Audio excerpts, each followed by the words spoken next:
8x8 का double drip और mulching से करना चाहिए, वरना पपीता लगाना ही नहीं चाहिए।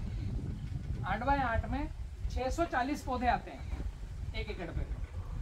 आपके पास डबल ड्रिप मल्चिंग में 500 पौधे 1 एकड़ पे बचा लिए आपने, तो आपके पास 70 टन माल निकलेगा 18 महीने। कभी 2 रुपए किलो भी बिकेगा, इसी सप्ताह 22 रुपए किलो भी बिकेगा। पपीता में इतना वेरिएशन है। जो जनवरी का अभी अगले 2-3 सप्ताह जाएंगे, इसमें रेट अच्छा खासा कम होने वाला है।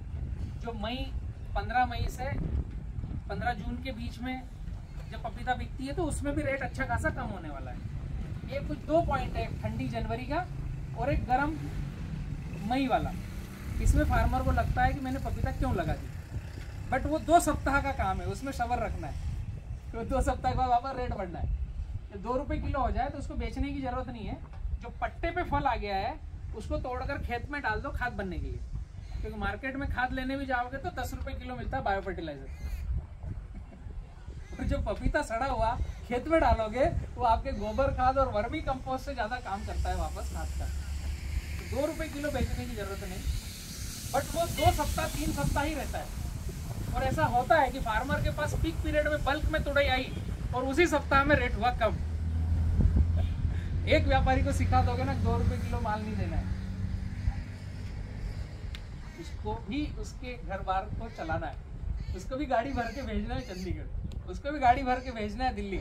जब उसको दिखा दोगे 2 रुपए किलो तो नहीं दूंगा, तो कम से कम 5 से 7 रुपए किलो लूंगा।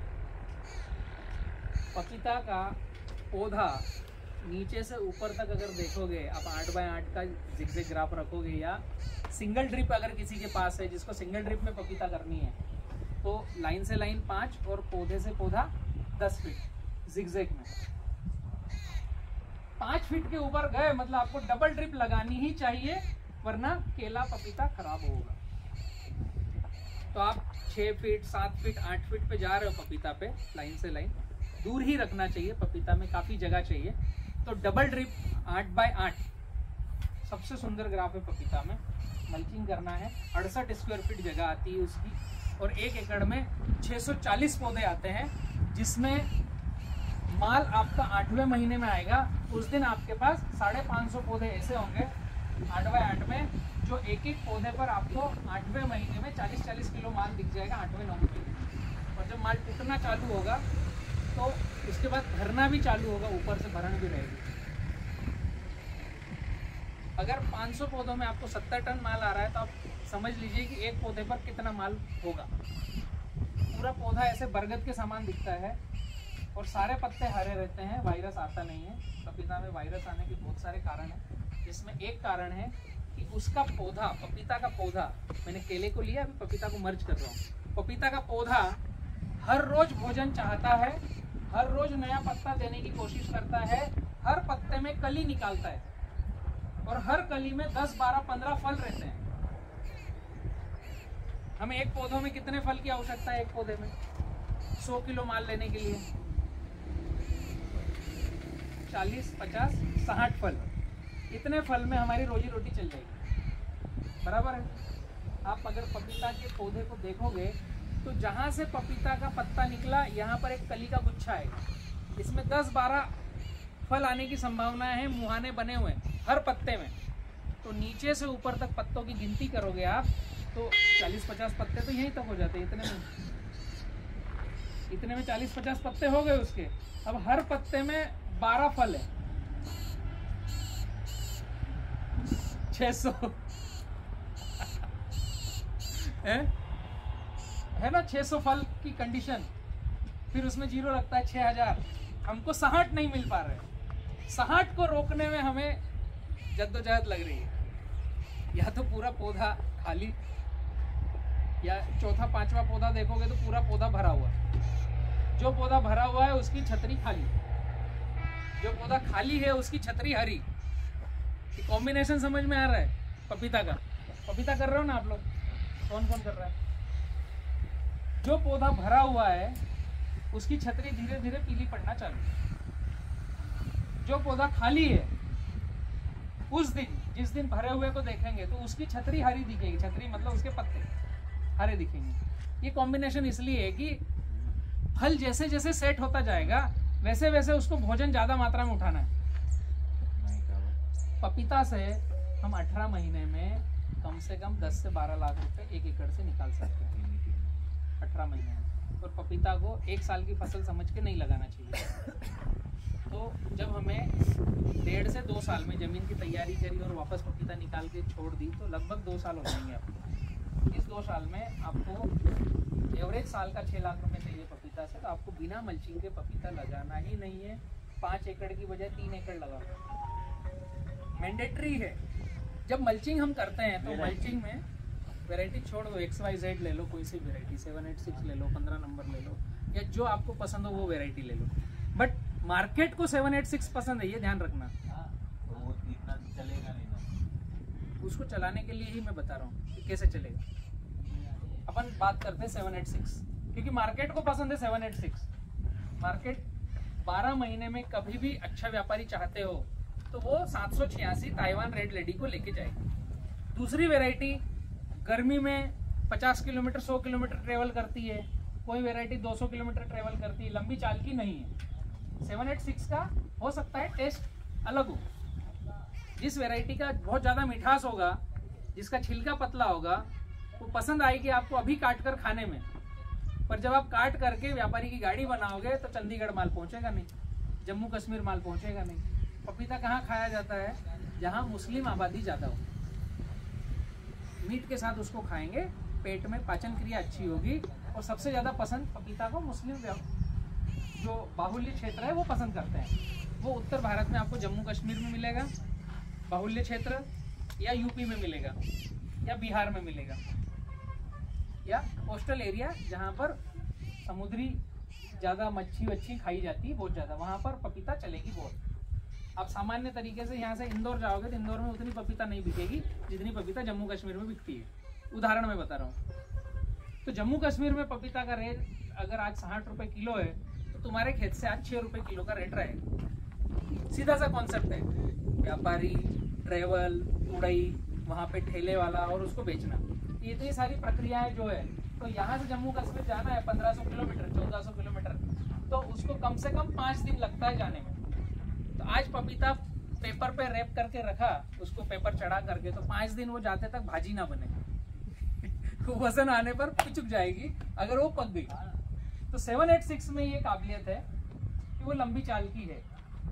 तो 786 से ही लगाना चाहिए हमें। हर महीने हर मौसम में माल काटना है। अब उस 786 को हम 18 महीने या 2 साल 3 साल कैसे चलाएं, उसके लिए मैंने बताया कि ग्राफ कम से कम 8x8, दोनों तरफ सराउंड, डबल ड्रिप, और जो उसमें मल्चिंग लगाओगे वो चौड़ी चाहिए, 1.5 मीटर की मल्चिंग चाहिए कम से कम।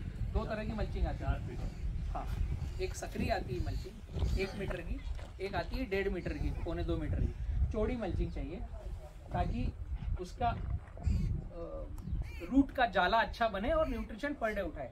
मल्चिंग के अंदर काला कलर आता है, ऊपर सिल्वर आता है कि लाइट रिफ्लेक्ट हो जाए, वो वाली मल्चिंग यूज करना चाहिए। जो काला कलर हो, अंदर पूरा अंधेरा हो, तो पपीता 24 घंटे नीचे से भोजन उठाता रहे। जड़ों को अंधेरा मिला तो उनको समझ में आएगा कि अभी रात है, और पौधे की जड़ें भोजन उठाती है अंधेरे में, उसको सेंस जाता है रात है। पपीता या मिर्च, इनको 24 घंटे भोजन चाहिए। आप सिमिलर समझ लो मिर्च और पपीता। रोज खाना खाएगी, रोज फल पत्ता देगी और हर पत्ते में फल निकालेगी। जब आप 8x8 डबल ड्रिप और बैलेंस फर्टिगेशन फॉलो करते हो, हम किसान को सिखाते हैं कि आपको फलों को कम करना है, थिनिंग करना है। अभी हम बात कर रहे हैं कि हमें 60 किलो वजन चाहिए। जब आप 8x8 पर मल्चिंग करके बैलेंस फर्टिगेशन सॉफ्टवेयर से फर्टिलाइजर करते हो कि कब क्या देना है, मेरा खेत का पीएच क्या है, उसका टीडीएस क्या है, पानी का ईसी क्या है, तो आपको फल कम करना पड़ेंगे। हम उसकी फिर गाइडलाइन देते हैं कि शुरुआत के 30 फल आ गए, उसके बाद सब तोड़ दो, फिर एक खाली लेयर बनाओ, फिर अगले 30 फल लाओ, फिर खाली लेयर बनाओ, फिर अगले 30 फल लाओ, फिर खाली लेयर बनाओ। उसको फल को कम करना है तो पौधा चलता रहे। और एक ब्रांच में जो एक टहनी है उसके एक गुच्छे में 10-12 फल है, अगर वो छोटे कैप्सूल सब आ गए हैं तो इसमें 2 अच्छे बड़े कैप्सूल रखना है, बाकी को थिनिंग करना है। अभी हमारे पास समस्या दूसरी है, मेरे पौधे में फल नहीं है। मैं बता रहा हूँ थिनिंग करने के बाद दोनों में चेंज है ना। क्यों चेंज है कि जब हमारा पौधा, आप कौन से महीने में पपीता लगाते हैं? अप्रैल मई स्टार्टिंग। इस समय आपने पपीता लगाया तो 1 जुलाई के आगे पीछे से बारिश आती है, जून में बारिश आती नहीं है अभी। 1 महीना बारिश का अपने क्षेत्र में खसक गया है। पहले बारिश 10 जून, 15 जून, 20 जून तक आती थी। अभी बारिश 1 जुलाई के बाद 10 जुलाई तक, 5 जुलाई तक आ रही है। तो आपने अप्रैल में लगाया लास्ट में, तो मई पूरा मिल गया गर्मी, जून मिल गया गर्मी, और जुलाई आ गई बारिश। हमारी मैक्सिमम काली मिट्टी यहाँ पर है ना क्षेत्र में, तो काली मिट्टी पानी को पकड़ के रखती है और वहीं से फल सेटिंग चालू होता है जैसे ही बारिश आती है। अब यहाँ पर 2 द्वंद्वता चालू होती है। बारिश में हवा का नाइट्रोजन एक्टिवेट होता है, वायुमंडल का। बारिश आने से पौधा वेजिटेटिव ग्रोथ अपने से खूब लेता है, आप नाइट्रोजन नहीं दोगे तब भी, ठीक है। अभी यहाँ पर द्वंद्वता क्या है, पपीता को चाहिए जो बैलेंस फर्टिगेशन है, उसका एक कॉम्बिनेशन है जो मैंने सीखा है। फास्फोरस जितना उसको दे रहे हैं हम, उससे डबल पोटास और उससे आधा नाइट्रोजन। ये मैं आंकड़ा नहीं बताऊंगा, मैं आपके बजट के हिसाब से बताऊंगा। अभी पपीता में ऐसा नहीं है कि 50 किलो फास्फोरस दो, ऐसा नहीं है पपीता में। क्योंकि पपीता में हर पत्ते पर, हर कली में फल, और हर कली 10-12 गुच्छे की है। तो आप फल कितना टिकाना चाहते हो उतना फास्फोरस दो, तो अनलिमिटेड हो गया ना। तो फिर इसको रिलेट करेंगे, आपका बजट कितना है उतना फास्फोरस दो। किसी का बजट है एक पौधे को 50 रुपए खाना खिलाने का, किसी का बजट है 80 रुपए खाना खिलाने का, किसी का बजट होगा भाई मेरे पास 30 रुपए पौधे का ही खर्चा है, मेरे पास ज्यादा खर्चा नहीं है। अलग अलग हमारा बजट हो सकता है। तो कॉम्बिनेशन क्या है? कॉम्बिनेशन ये है कि आपने फास्फोरस दिया एक पौधे को 50 ग्राम उदाहरण के लिए, तो आपका पोटाश जाना चाहिए 100 ग्राम और नाइट्रोजन जाना चाहिए 25 ग्राम। ऐसे सीढ़ी चढ़कर बैलेंस बनेगा उसका। अब इनसे रिलेटेड है आपका कैल्शियम, मैग्नीशियम, सल्फर। जितना पोटाश गया उसका 10% कैल्शियम नाइट्रेट। अभी मैं बैलेंस फर्टिगेशन का एक सूत्र का एक कैलकुलेशन बता रहा हूं, आप अपने घर पर जोड़ो कि आपका बजट कितना है, उतना आप 1 एकड़ के पौधे को खिलाओ।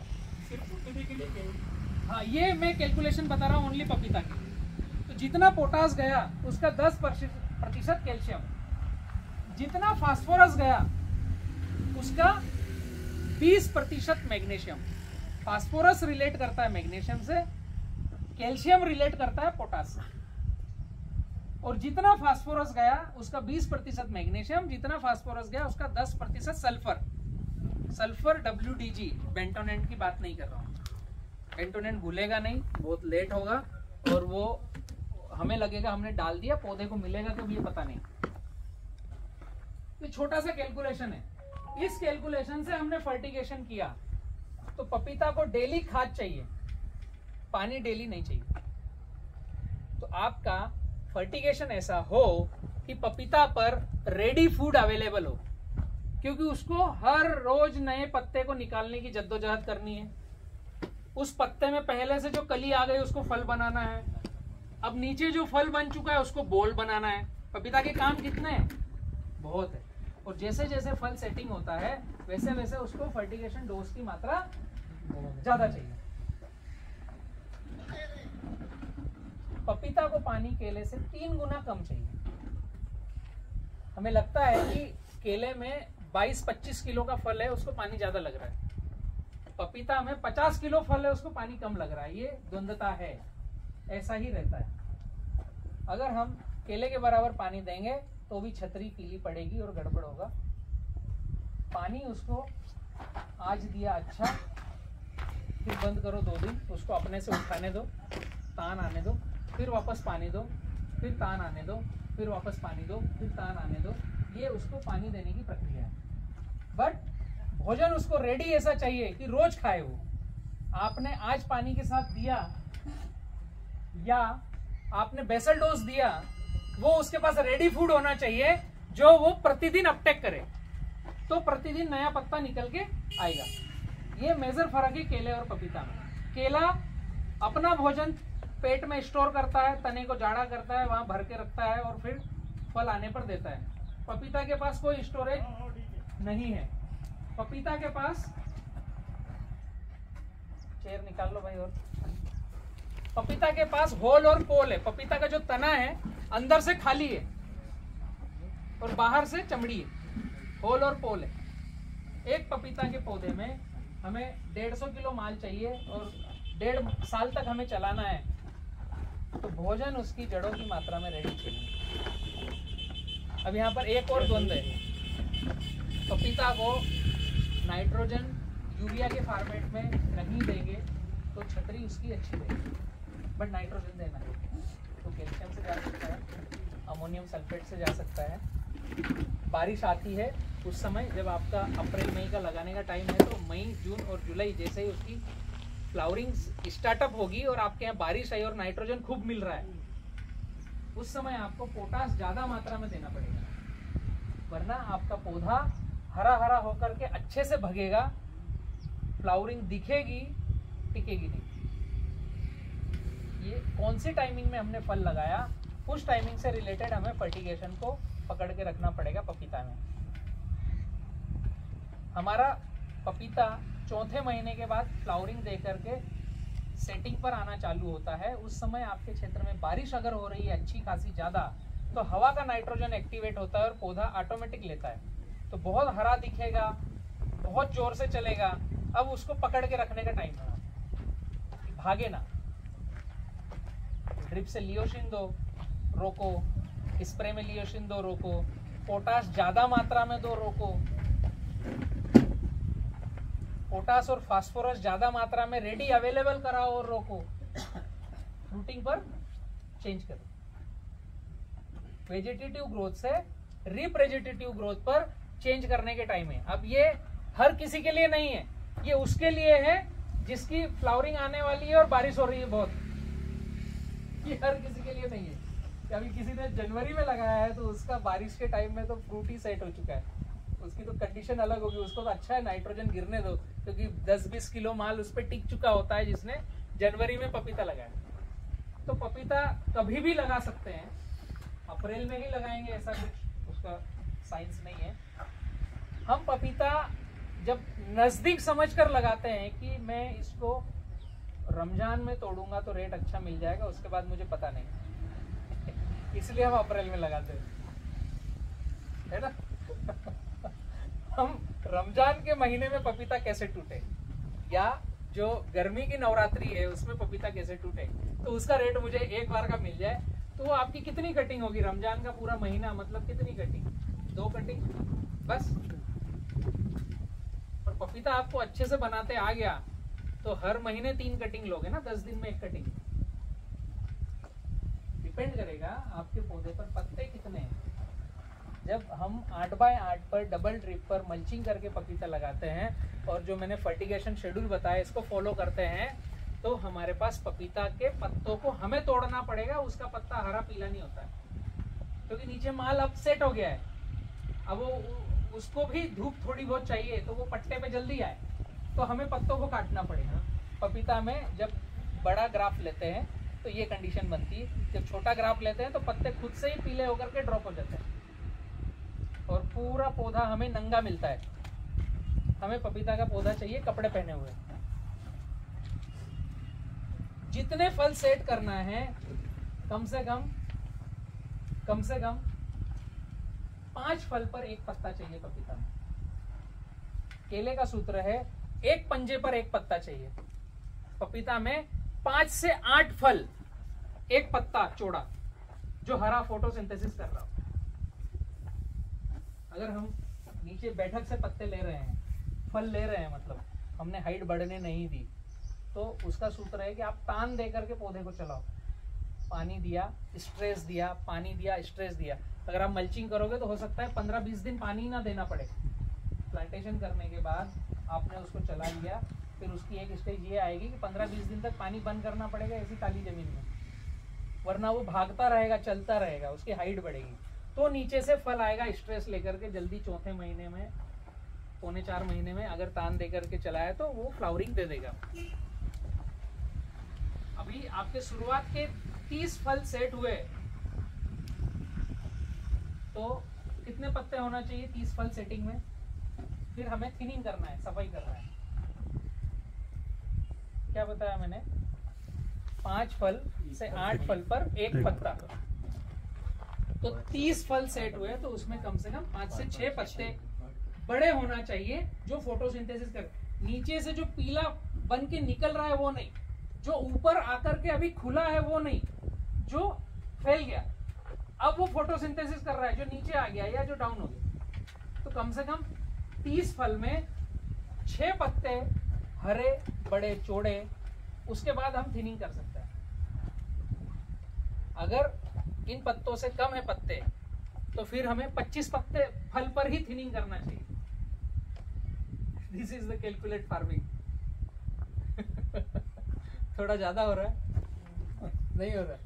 कैलकुलेशन करेंगे तो पैसे बहुत आएंगे, इसमें दुकान पे जाना है उसकी बात नहीं है। कैलकुलेट हम अगर चलेंगे कि फल कितना और पत्ता कितना, वो रिलेट करता है सूर्य भगवान से, फोटोसिंथेसिस से, और वो रिलेशन है आपके फल को बड़ा करना, उसकी चमड़ी को मोटा करना और नए पत्तों को लाना। इसलिए अगर हमें व्यापारी से ज्यादा पैसा चाहिए तो हमारे खेत में ग्राफ क्या होना चाहिए वो मायने रखता है। ये अभी मैं कॉम्बिनेशन आपको दिखा रहा था। तो केले में लाइन से लाइन 5, पौधे से पौधा 7 पे जाना पड़ेगा। पपीता में रो टू रो 8 कम से कम, और पौधे से पौधा भी 8 कम से कम। और ये जो 8 करेंगे इसको जिगजैग करना है। तो अब ये हो गया 16। लाइन से लाइन 8 किया, पौधे से पौधा 8 किया, आमने सामने नहीं है, ये जिगजैग है आगे पीछे। तो एक तरफ आपको दिखेगा 4 फीट और एक तरफ है 8 फीट। तो जो 8 फीट दिख रहा है यहाँ आपका छोटा ट्रैक्टर चल जाएगा मल्चिंग के अंदर, आपका माल लेकर के व्यापारी निकल जाएगा पपीता का टोकरी लेकर के, और दूसरी तरफ आपको चलना ही नहीं है, उस पर बेड पर पाँव रखना ही नहीं है। तो ये जिगजैग होगा। और इसमें पपीता में माल लेने के लिए, माल सेट करने के लिए, पत्तों को अच्छा रखने के लिए आपको स्प्रे निरंतर करना पड़ेंगे। स्प्रे कर रहे हो आप पपीता में? नहीं करते हैं? कौन सा स्प्रे करते हैं? 3 चीज के लिए। डाउनी मिल्ड्यू और सकिंग पेस्ट के लिए। तो पपीता में स्प्रे जितना करेंगे उतना आपको रिजल्ट मिलेगा, बट स्प्रे कौन से और कब, मुद्दा ये है। पपीता को नीचे से जितना भोजन चाहिए उतना भोजन आप ऊपर से भी दे सकते हो, अगर आप भोजन देने की टेक्निक सीख गए तो। टेक्निक अगर आपको आ गई भोजन देने की तो आप पपीता को बहुत ज्यादा अच्छे से चला पाओगे। पपीता लगाने के 15 दिन के बाद अगर आप हर 7वें दिन मिट्टी का स्प्रे करते हो, जिसको बोलते हैं हम वीएम स्प्रे, आप अगर गूगल करोगे मिट्टी का स्प्रे तो एक बहुत सारी जानकारी आएगी। आपको किसी दुकान पे जाने की आवश्यकता नहीं है। मिट्टी का स्प्रे हमारे भारत के एक फार्मर हैं, वो वैज्ञानिक बन चुके हैं, चिंतला वेंकटा रामा रेड्डी, जो हैदराबाद रहते हैं, अभी जीवंत हैं, आप भी जाकर मिल सकते हो।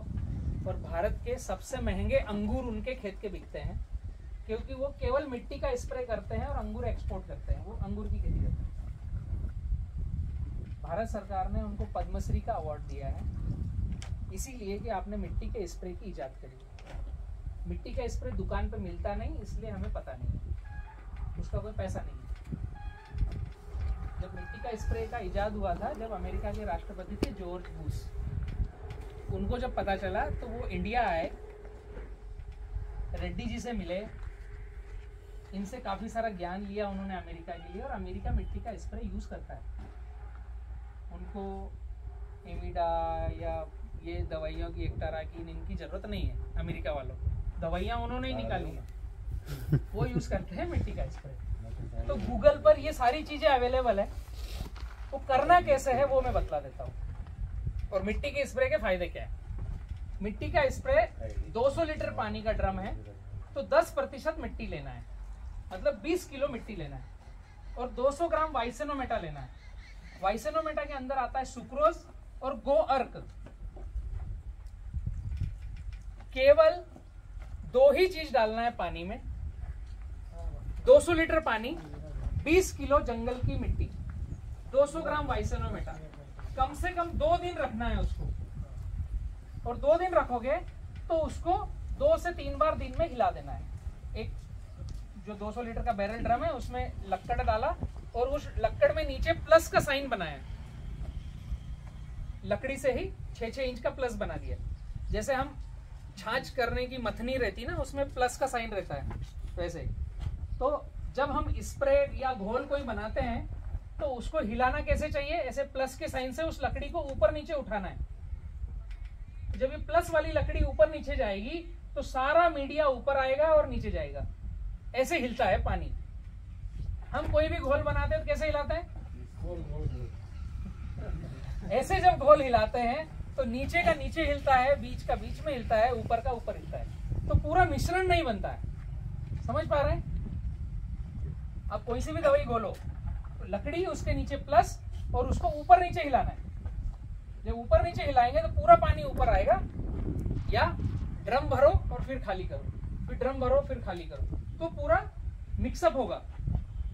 तो जब मिट्टी का स्प्रे बनाते हैं तो उसमें 200 लीटर पानी, 20 किलो जंगल की मिट्टी, 200 ग्राम वाइसेनोमेटा, 2 दिन कम से कम रखना है। जब स्प्रे करना है खाली ड्रम पास में रखो, इसको अच्छे से हिलाते जाओ। इस ड्रम के ऊपर धोती, साड़ी, छिरहरा कपड़ा एक रखो और ये ड्रम खाली करो। तो जो मोटे पत्थर, कंकर या मोटा मिट्टी का टुकड़ा जो नहीं घुला हो वो रह जाएगा। तो एक बार आपको कपड़ छान करना है खाली ड्रम में, फिर इस भरे हुए ड्रम को जो नीचे गाद बैठा होगा, मिट्टी होगी, इसको खेत में डाल दो, इसको धो लो अच्छे से, फिर वापस कपड़ा इधर लगाओ और दूसरी बार कपड़ छान करो, इसको हिलाते हिलाते। अभी जो 2 बार आप कपड़ छान करोगे तो ये मटमैला पानी मिलेगा आपको। अब कीचड़, गाद, कंकर, रेत सब खत्म। अब जब आप स्प्रे करोगे तो पूरे प्लांट में अच्छे से जाएगा, आपके पंप की नोजल चौक नहीं होगी। प्लांट में क्या जाएगा, मटमैला पानी जो उस नोजल से निकल जाए। और जब मिट्टी का स्प्रे करो तो नोजल ऐसी चाहिए जिसमें ज्यादा दाने हो, जो ज्यादा बड़ी बौछार करे, धुआं ना करे। जो हम दवाई डालते हैं, जैसे हमने कोई डब्बी की दवाई की जो 65 ग्राम आती है, 1900 रुपए की, है ना, आती है ना दवाइयाँ ऐसी 65 ग्राम 1900 रुपए की, जो 150 लीटर पानी में ही घोलते हैं। वो जो 200 लीटर का ड्रम होता है, 220 लीटर का, उसमें पानी कम करते हैं, स्पिनोसेट। तो ऐसी जब हम दवाई लेते हैं तो वो दवाई का असर ज्यादा हो, इसके लिए हम पंप की नोजल ऐसी रखते हैं कि धुआं जाए, क्योंकि नहीं तो हमारे जेब से पैसा ज्यादा जाएगा।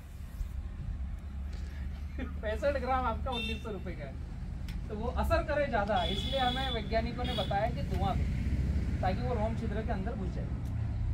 असल में बात यह है कि अगर ज्यादा पानी डलवाया तो आपको 1 एकड़ में 2 डब्बी डालना पड़ेगी, जो आपके बजट में है नहीं। तो पहले 1 डब्बी तो मैं बेच लूं, फिर दूसरी डब्बी का विज्ञापन करूंगा। तो इसलिए आपको धुआं पहुंचाना है। और जब मिट्टी का स्प्रे डालना है तो आपको नोजल के दाने बड़े रखना है, पूरे पौधे को नहला दो, दिमाग मत लड़ाओ धुएं का, ऊपर से नहला दो, नीचे से भी नहला दो, तो मकड़ी खत्म। अभी ये मिट्टी कहाँ की लेना है, ये इंपॉर्टेंट है। किसी भी कांटे के पेड़ के नीचे की मिट्टी नहीं लेना है, इसमें कांटे की। जहां हम कल्टीवेटर चला रहे हैं, जहां यूरिया, डीएपी, पोटाश डाल रहे हैं, वहां की मिट्टी नहीं लेना है। ऐसे खाली जमीन, ये खेत पूरा बोर है और ये कुटिया है, यहाँ आपने बैलगाड़ी छोड़ रखी, यहाँ कुछ नहीं कर रहे हो ना, तो यहाँ 5 फीट गहरा गड्ढा करना है, या मेड़ पर 5 फीट गहरा गड्ढा करना है। ऐसी जगह जहां हमने कभी कल्टीवेटर नहीं चलाया, जहां यूरिया, डीएपी, पोटाश कभी नहीं डाला, उस जगह की मिट्टी 5 फीट गहरा गड्ढा करना है, ऊपर से नीचे तक की मिट्टी लेना है, ऊपर से नीचे तक की पूरी मिट्टी लेना है, 200 लीटर पानी में 20 किलो। अब इस गड्ढे को आपको पाली बना करके ढक देना है, ताकि बाद में आपको आवश्यकता लगे तो फिर निकाल लो। उस गड्ढे में अंधेरा होना आवश्यक है, तो आप उस गड्ढे की मिट्टी बाद में और काम में ले सकते हो।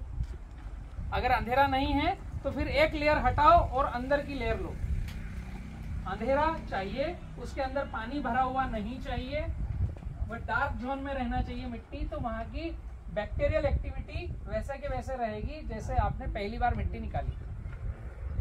अगर पपीता का हमें एक पौधे पर 150 किलो माल लेना है तो 15 दिन के पपीते के बाद, 20 दिन के पपीते के बाद हर 10 दिन में एक मिट्टी का स्प्रे करना है।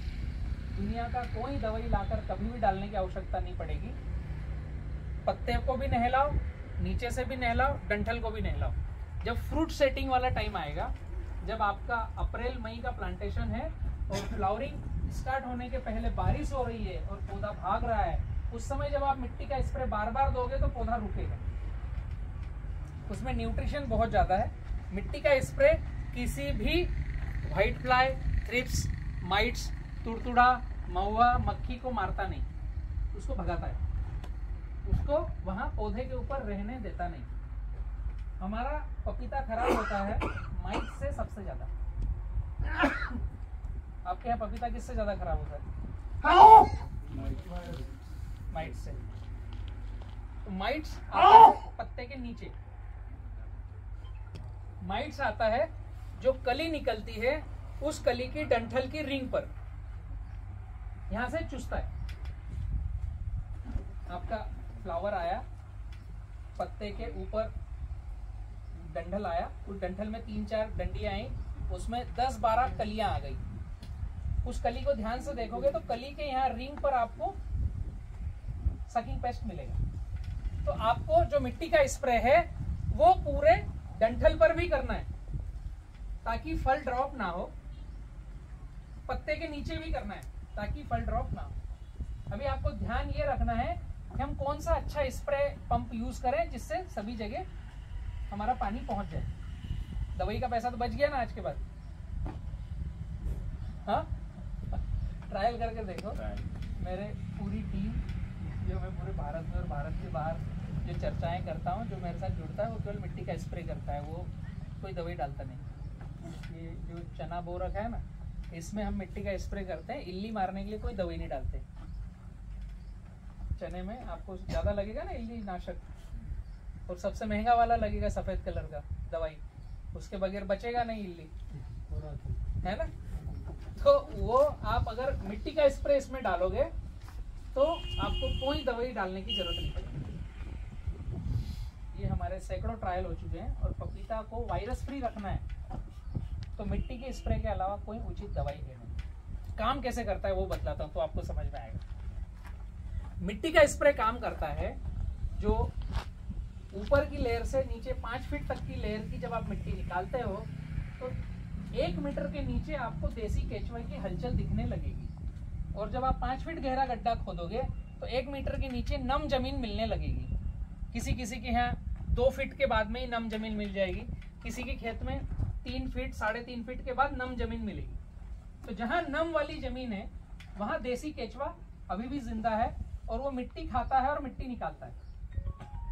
जब बारिश होती है, बादल रहते हैं, पूरी सूर्य की रोशनी नीचे आती नहीं, और वो बारिश का पानी जहाँ जहाँ मिट्टी पे जाता है तो वो केचुआ ऊपर आ जाता है और मिट्टी खाता है, और उसके बारीक बारीक गोल गोल दाने दिखते हैं आपको बारिश में, हर एक के खेत में दिखते हैं। साल भर नहीं दिखते, बारिश के टाइम में दिखते हैं। तो देसी केचुआ ऑटोमेटिक ऊपर आता है, आपने कहीं से लाकर डाला नहीं उसको, वो ऑलरेडी जमीन में है। देसी केचुआ वर्मी कंपोस्ट मालूम होगा ना, गंडुड़ी खाद। देसी केचुआ एक ऐसा प्राणी है जो मिट्टी खाता है और मिट्टी निकालता है, और वो वर्ल्ड का सबसे अच्छा पौधे का भोजन है। उसकी ऊपर की स्किन चिपचिपी रहती है, केचुए की जो ऊपर की लेयर है वो भी कुछ न कुछ एंजाइम छोड़ती है, चिपचिपी रहती है। तो वो जहां से गुजरती है उस मिट्टी में जहां जहां टच होता है वो वहां एंजाइम उसको लेपन हो जाता है, चिपचिपा सा उस मिट्टी में न्यूट्रिशन लेपन हो जाता है। तो जब 5-7 फीट गड्ढा करके जो 3 फीट नीचे वाला है वो अनलिमिटेड न्यूट्रिशन का महासागर है, उसको जब निकाल करके आप सुक्रोज के साथ 2 दिन घोलते हो पानी में तो वो कई ज्यादा मात्रा में प्लांट को प्रोटीन और भोजन अवेलेबल कराता है। आप नीचे से डीएपी दो, पोटास दो, ये हमें सिखाया गया है कि डीएपी पोटास पौधे का भोजन है। एक्चुअल में पौधे का भोजन क्या है ये हमें पता है, हाँ, जब मैं पढ़ाई करता था 94, 95, 96 में मैं स्कूल एजुकेशन कर रहा था, जब मैंने सीखा था कि पौधे के भोजन 14-15 न्यूट्रिशन है। आज हमें पता चल रहा है कि पौधे के भोजन जो है 17 न्यूट्रिशन है। 2095-96 में मैंने पढ़ा था 14 न्यूट्रिशन है, अभी 2024 है, यहाँ पर 17 न्यूट्रिशन है। फर्क है ना, 14 और 17। शायद 1-2 साल में और कोई वैज्ञानिक एक आध न्यूट्रिशन खोज लेगा, 18 हो जाएंगे। तो क्या 2015 में पपीता 14 ही न्यूट्रिशन खा रहा था जब तक वैज्ञानिकों ने नहीं खोजा था? वो तो नहीं पता ना वो क्या खा रहा है। आज 17 न्यूट्रिशन है, तो हम कहते हैं कि यूरिया, डीएपी, पोटास अपनी भाषा में। वैज्ञानिकल भाषा में nitrogen, phosphorus, potassium, calcium, magnesium, sulphur, zinc, iron, boron, copper, cobalt, molybdenum, ये न्यूट्रिशन के नाम हमारे पास किताबों में आ गए। कुछ ऐसे न्यूट्रिशन है जो तो किताबों में है ही नहीं, काली डब्बी, लाल डब्बी, पीली डब्बी हम दे रहे हैं ना प्लांट को। वो न्यूट्रिशन किताबों में अभी नहीं गए हैं, कोई वैज्ञानिक उनको भी डलवा देगा। तो जब हमें वैज्ञानिक बताएगा तब पौधा वो न्यूट्रिशन लेगा क्या? नहीं, वो अपने मन से उसको जो लेना है वो ले रहा है। ऐसे बहुत सारे एंजाइम और न्यूट्रिशन है जो वैज्ञानिक अभी वहां तक पहुंचे नहीं है, वो भी वो जमीन से खाता है। एक छोटा सा उदाहरण बताता हूं, आपको समझ में आएगा। एक ही खेत में मिर्च लगी हुई है और मक्का लगी हुई है। एक 5 एकड़ का खेत है, 2.5 एकड़ में मिर्च है, 2.5 एकड़ में मक्का है। एक जैसा खाद डाला, एक जैसा पानी दिया, गोबर खाद इधर भी डाला उधर भी डाला, अब दोनों फसलें निकाल दी। अब हमने यहाँ तीसरी फसल लगा दी, केला लगा दिया उदाहरण के लिए। 5 एकड़ में केला लगाया, पहले 2.5 में मिर्च थी, 2.5 में मक्का थी। दोनों में खाद जो जिसने बताया सब डाला, कोई खाद की कमी नहीं, मैं पैसे वाला हूँ, मैंने फुल खाद डाला। लेकिन अब इस 5 एकड़ में जो मैंने एक ही दिन 1 तारीख को एक कंपनी का पौधा लगाया, वो कैसे चलेगा? मिर्च वाला स्पीड से चलेगा ना, मक्का वाला थोड़ा धीमे चलेगा। अभी यहाँ 17 न्यूट्रिशन मैंने अप्लाई किए हैं, पर वो क्या न्यूट्रिशन है जो मिर्च ने छोड़ दिया, जो मेरे केले को भगा रहा है? ये किसी को पता है? न तो किसी को पता है, न कोई बता पाता है, न वो पूर्ति हम मक्का में कर पाएंगे। हम इतना ही कर देंगे कि ये जल्दी चल रहा है, इसको यूरिया या अमोनियम ज्यादा दे दें, तो थोड़ी स्पीड बढ़ा दें। पर एक्चुअल में उस मिर्च ने उस खेत में क्या छोड़ा है जो उस केले को फटाफट अच्छे से चला रहा है? ये नहीं पता है। ये न्यूट्रिशन की परिभाषा किताबी ज्ञान से बाहर है, राइट? तो ऐसे बहुत सारे न्यूट्रिशन है जो ऊपर वाले ने रचना करी है पौधे के भोजन को लेकर के। जहां तक मैंने देखा है, शायद आपने भी समझा होगा, अगर मैं बताऊंगा तो आप लिंक कर पाओगे उसको। पूरी सृष्टि में 2 तरह के प्राणी हैं, एक चल जो चल फिर सकते हैं, और एक अचल जो स्थिर है, खड़े हैं, जो चल फिर नहीं सकते हैं। आप, मैं, महिलाएं, जानवर, गाय, भैंस, बकरी, कुत्ता, बिल्ली, नेवला, केचुआ, पक्षी। केचुआ भी एक जगह से दूसरी जगह जाता है। गोबरेला कीड़ा, दीमक, मकोड़ा, चींटी, जो एक जगह से दूसरी जगह चाहते हैं, चल फिर सकते हैं, वो एक श्रेणी में आते हैं, चल। अभी पेड़ पौधे स्थिर प्राणी की गिनती में आते हैं। प्राणी इसलिए बोल रहा हूं कि वो भी सांस लेते हैं, पता है? अभी कोरोना के बाद सबको अच्छे से पता है। उसके पहले कुछ कुछ को पता था, कुछ कुछ को नहीं था। कोरोना में फिक्स पता है, ये नीम के पेड़ पे मेरे फेफड़े लटक रहे। जो भी मेट्रो सिटी में रहता था, दिल्ली, मुंबई, कलकत्ता, सब गांव में आ गए। मेरे को गांव में रहना है, क्योंकि गांव में पेड़ ज्यादा है, यहाँ ऑक्सीजन ज्यादा है। तो हर पेड़ पौधा श्वास लेता है, ऑक्सीजन लेता है, कार्बन डाइऑक्साइड छोड़ता है। हम आदमी ऑक्सीजन लेते हैं, कार्बन डाइऑक्साइड छोड़ते हैं, पेड़ पौधे कार्बन डाइऑक्साइड लेते हैं, ऑक्सीजन छोड़ते हैं। तो हम एक दूसरे के पूरक हैं, चल और अचल एक दूसरे के पूरक हैं। हम भी पानी पीते हैं, वो भी पानी पीते हैं। अभी भोजन क्या खाते हैं हम? गेहूं खाते हैं, चना खाते हैं, दाल खाते हैं, गिलकी खाते हैं, भिंडी खाते हैं, केला खाते हैं, आम खाते हैं, पपीता खाते हैं। हम क्या खाते हैं? स्थिर प्राणी जो देता है वो। पपीता क्या है? स्थिर प्राणी। केला क्या है? स्थिर प्राणी है। गेहूं क्या है? स्थिर प्राणी है। चना स्थिर प्राणी है। चना पूरी उम्र लिया अपना, फ्लावरिंग आई, फ्लावरिंग से बोल बना, बोल से चना बना, चना पूरा कंप्लीट हुआ। अब उस चने के पौधे को काटने मत जाओ, क्या होगा? सूखेगा, तड़केगा, गिर जाएगा। वो चने का दाना उस चने के पौधे के कहीं काम का है? कोई काम का नहीं। पपीता हमने लगाया, पूरा हष्ट पुष्ट हुआ, फल आ गए। अब वो पपीता तोड़ने मत जाओ, मार्केट मत बेचो, हम नहीं खाएंगे, तो क्या होगा? एक उम्र होगी, पकेगा, गिर जाएगा। सीताफल लेने मत जाओ, पकेगा, गिर जाएगा। तो स्थिर प्राणी का जो वेस्टेज है वो हमारा भोजन है। अभी गाय का गोबर, केचुए की विष्ठा, वर्मी कंपोस्ट, चलने फिरने वाले प्राणी का वेस्टेज स्थिर प्राणी का भोजन है। स्थिर प्राणी का वेस्टेज चलने फिरने वाले प्राणी का भोजन है। सिंपल सी रचना है। यही यूरिया, डीएपी, पोटास आने के पहले होता था। 80 के दशक के बाद नाइट्रोजन आया, पकड़ पकड़ के यूरिया डाला, रात में डाल दिया, देख सवेरे तेरा खेत कैसा हरा भरा हो गया। तो हम उस खाद के पीछे चालू हो गए। उसके पहले गाय, भैंस, बकरी, गोबर इकट्ठा करो, जितना हो जाए, कोई टाइम नहीं कब डालना है, ढेर बड़ा हो गया खेत में डाल दो। केवल गोबर खाद से खेती होती थी। इसके अलावा गोबर खाद मतलब किसी भी प्राणी की विष्ठा, बकरियों का बाड़ा है तो वो गोबर हो गया, गाय का बाड़ा है तो वो गोबर हो गया, भैंस का बाड़ा है तो वो गोबर हो गया। तो हमारी फसलों का भोजन क्या है? चलने फिरने वाले प्राणी की विष्ठा। तो जब हम 5 फीट का गहरा गड्ढा करते हैं और नीचे केचवा, दीमक, गोबरेला कीड़ा सब है नीचे धरती में, और वो कुछ खाते हैं और कुछ निकालते हैं। जो निकालते हैं उसको हम 2 दिन पानी में गलाते हैं, तो वो हमारे पौधे का पूरा भोजन होता है।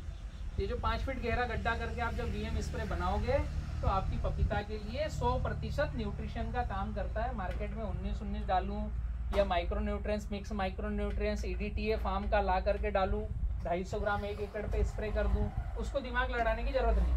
अगर सही जगह से आपने मिट्टी निकाल करके 2 दिन गला करके उसका स्प्रे किया।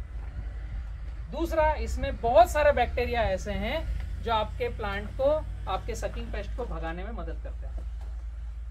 ये जो मिट्टी की लेयर है ऊपर की, जिसपे मैं पैर रख के चल रहा हूँ, इस मिट्टी की लेयर के ऊपर 1.5 फीट और नीचे 1.5 फीट एक इकोसिस्टम है, बैक्टीरियल कॉलोनी है। मिट्टी की लेयर के ऊपर 1.5 फीट और नीचे 1.5 फीट। तो नीचे के 1.5 फीट का जितना भी हम मिट्टी ले रहे हैं वो बैक्टीरिया का महासागर है। जब वो पानी में गलता है और उसके साथ सुक्रोज रहता है तो वो मल्टीप्लाई अनलिमिटेड मात्रा में होता है। अभी इसी 1.5 फीट बैक्टीरिया को अगर जानना हो तो कैसे जानेंगे कि है कि नहीं?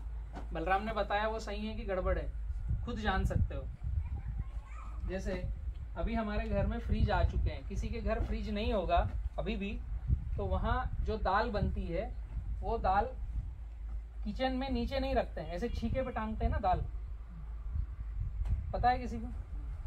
दाल किचन में नीचे नहीं रखते वरना दोपहर की गर्मी में खराब हो जाती है, उसको रखते हैं ऊपर। हमें ये पता है कि दोपहर की गर्मी में खराब होती है।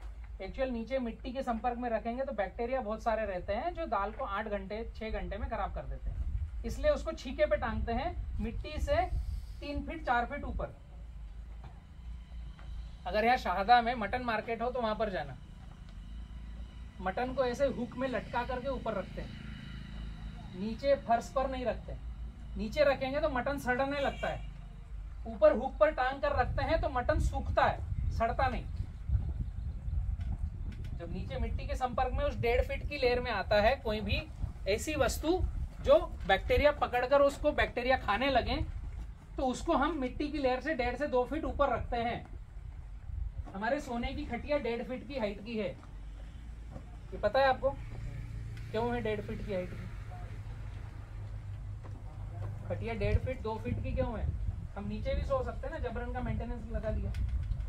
हर आदमी को खाट बनाना पड़ रही है, डबल बेड पलंग बनाना पड़ रहे हैं, मैं नीचे ही गद्दा बिछाओ सो जाओ, ऐसा क्यों नहीं किया? इसके पीछे कोई रीजन है? जब 3 बजे रात के बाद सवेरे 6 बजे तक काफी सारे पेड़ पौधे ऐसे हैं जो रात में ऑक्सीजन लेते हैं, कार्बन डाइऑक्साइड छोड़ते हैं, उल्टा करते हैं। तो जहाँ जहाँ सूर्य भगवान नहीं है, अभी यहाँ सूर्य भगवान है तो नीचे अमेरिका में रात है, अभी हमारी रात होगी तो सूर्य भगवान नीचे चले जाएंगे, अमेरिका में दिन होगा। तो जहाँ जहाँ सूर्य भगवान है 8 घंटे से ज़्यादा होता है, जहाँ जहाँ सूर्य भगवान नहीं है वहाँ 8 घंटे से ज़्यादा होता है तो ऑक्सीजन का लेवल कम होता है। जहाँ सूर्य भगवान है 8 घंटे से ज़्यादा होता है तो ऑक्सीजन का लेवल बढ़ता है। तो रात में 3 बजे बाद जब हम सबके खर्राटे बड़े मात्रा में चालू होते हैं, मतलब ऑक्सीजन लेवल कम हुआ तो नाक का हवा कम पड़ता है तो हम मुंह से हवा लेते हैं, और खर्राटे नेचुरली हर आदमी को आते हैं।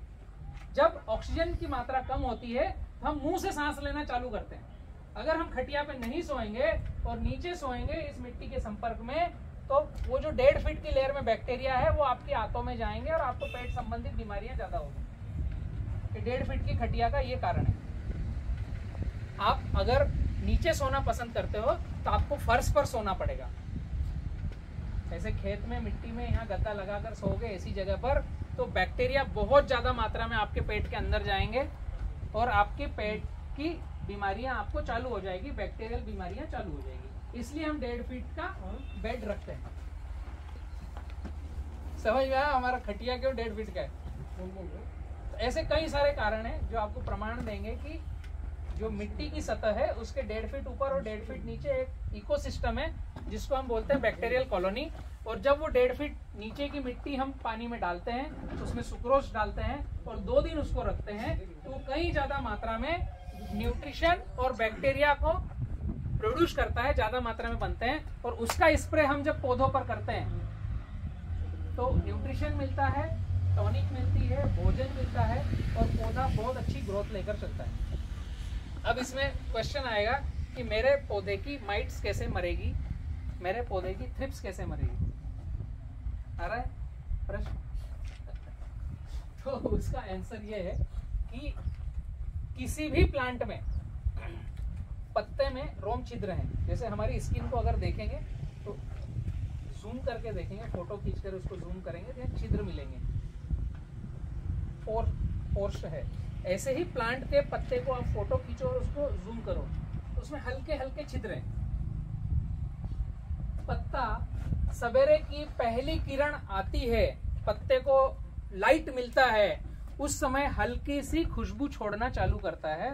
उसके पत्ते के अंदर से कुछ एक केमिकल निकलता है चिपचिपा, जो उस प्लांट की आइडेंटिटी को दर्शाता है, उसकी खुशबू बनता है वो।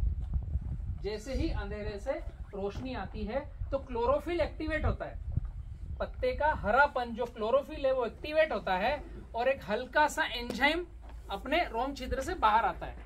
अपनी भाषा में पसीना, उसकी भाषा में एंजाइम।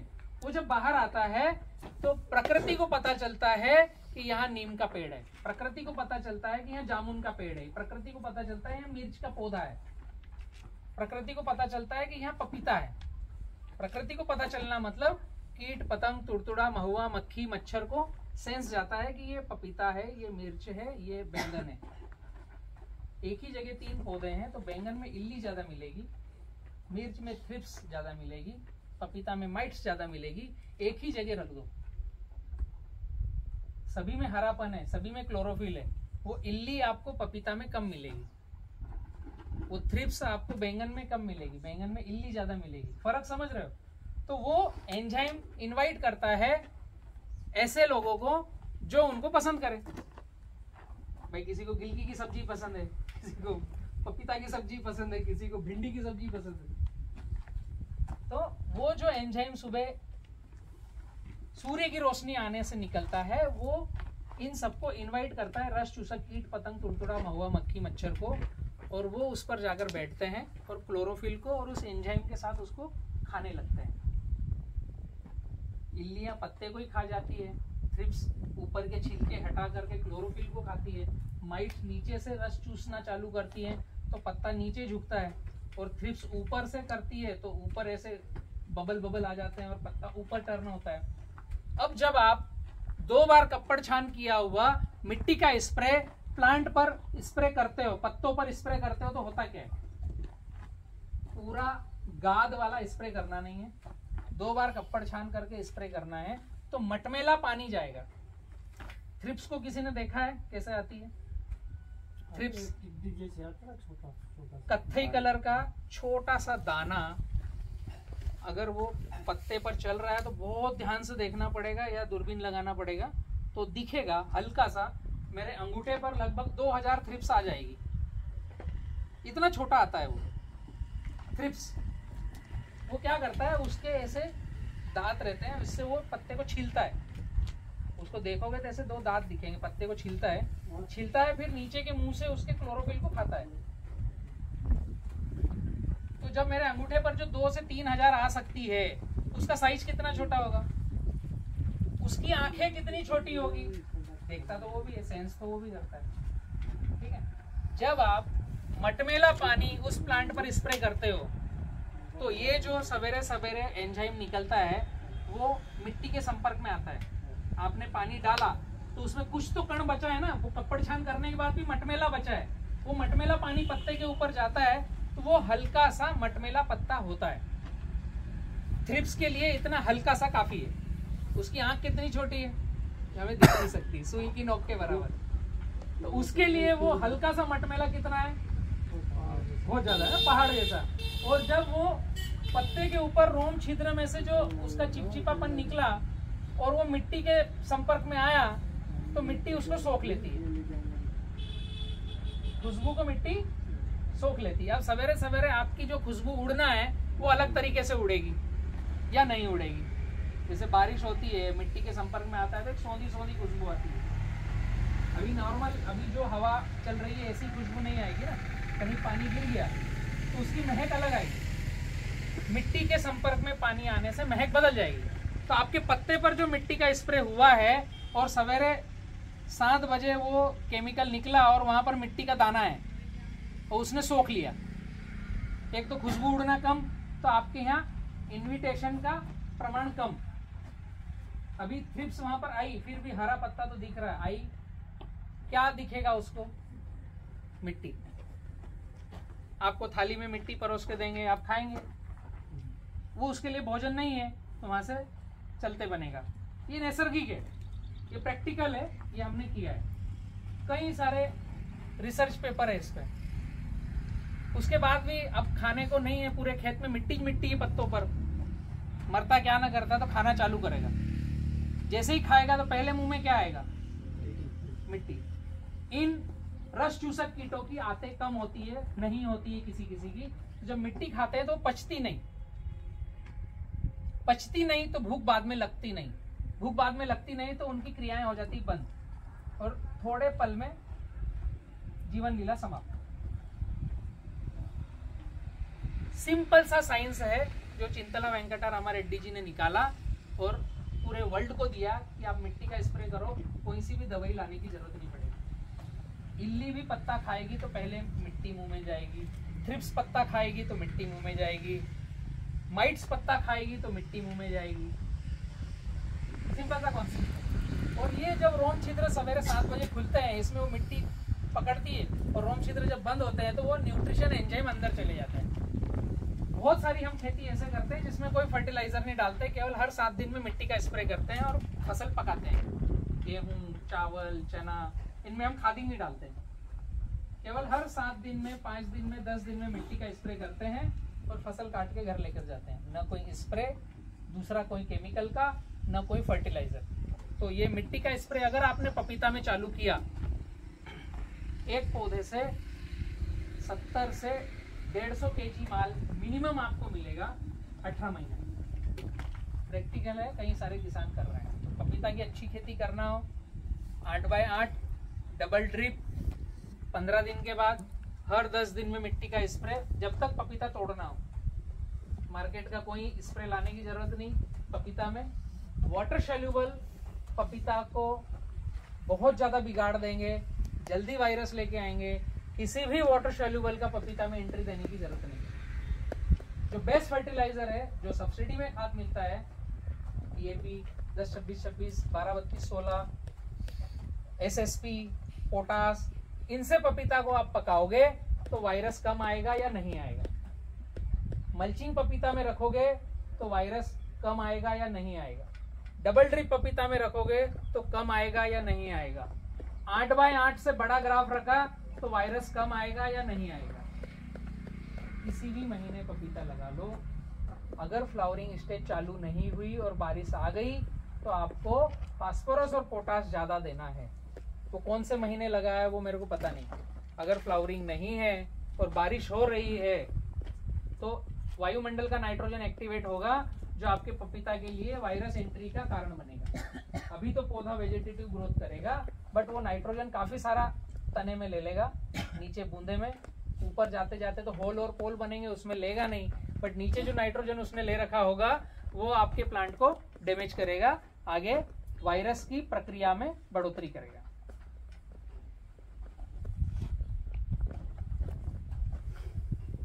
ठीक है, ये मिट्टी स्प्रेड से पपीता